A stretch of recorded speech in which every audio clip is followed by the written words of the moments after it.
O'rtoqlar, hozir sizlar bilan soliq eksperti kursi haqida gaplashmoqchiman. Soliq eksperti вообще buxgalter uchun высший pilotaj deb hisoblayman. Bu kursni boshlagan paytimda 140 necha varaqli slayd bilan boshlaganman. Hozir 800 varaqdan oshgan slaydlarimiz soni.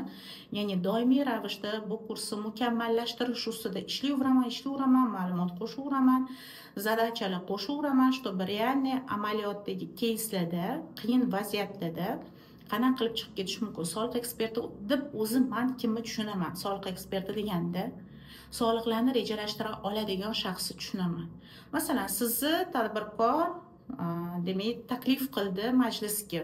Majlisda aytamiz, mana bunaqa proyekt qilmoqchimiz, masalan, dom qurmoqchimiz. Xo'p, dom qurmoqchimiz. Qancha soliq chiqadi? Hisoblab ber deyishyapti sizga. Endi sizni qo'lingizda tayyor matematika bo'lishi kerak. Mana bunaqa qilib ishlasak, mana bunaqa soliq chiqadi. Mana bunaqa qilib ishlasak, mana buncha soliq chiqadi.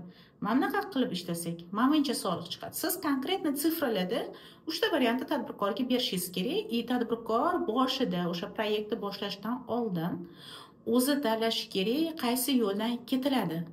Bu o'sha strategiya deyiladi. Ya'ni strategik buxgalter bo'lasiz bu yerda.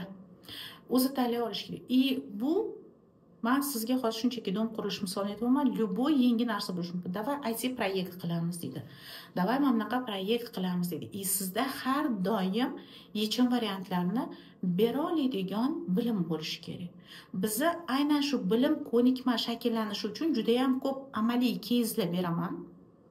Sud ishlarini beraman. Masalan, tekshiruvlar masalasida, shtraflar masalasida ko'plab sud ishlarini ko'ramiz. U sud ishlaridan nima olamiz biz? Birinchidan korxona bilan sud, soliq organi sudlashgan paytda qaysi tomon yutdi sudda? Masalan, soliq organi yutdi.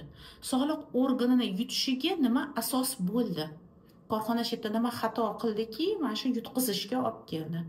Yoki korxona yutdi. Xo'p, korxona nima bilan yutib ketdi? Qaysi normalar bilan, qaysi qonunchilik bilan, nima narsani to'g'ri qildi? Yoki soliq organi amalda yo'l qo'ygan xatosi nima bo'ldiki, sud ishi mana shu soliq organi yutqizishi bilan tugadi. Mana shu masalalarni tahlil qilamiz.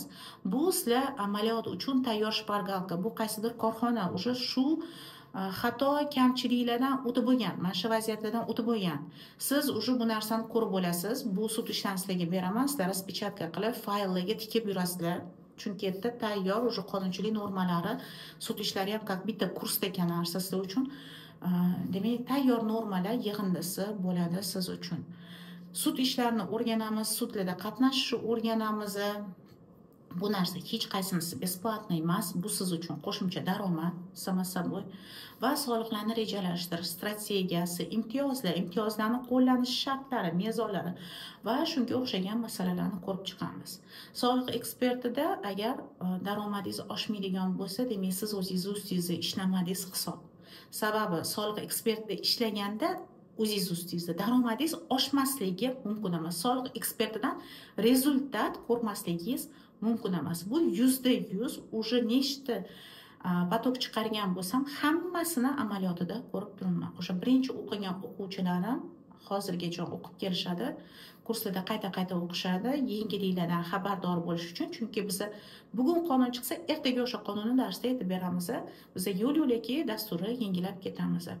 Soliq ekspertidan nimalarni kutyapsizlar? Sizlarga Google Sheets tashalgan hozir. O'sha formani to'ldirib beringlar menga. Hozir to'ldirganlar bo'yicha yana bitta qo'shimcha video qilib guruhga tashlayman va o'sha to'ldirilgan fayllarni yana dars kuni ham yana bir marta muhokama qilamiz. Sizlarga qo'shimcha video darsliklar berib boraman. Ochiq YouTube kanalimizda turgan.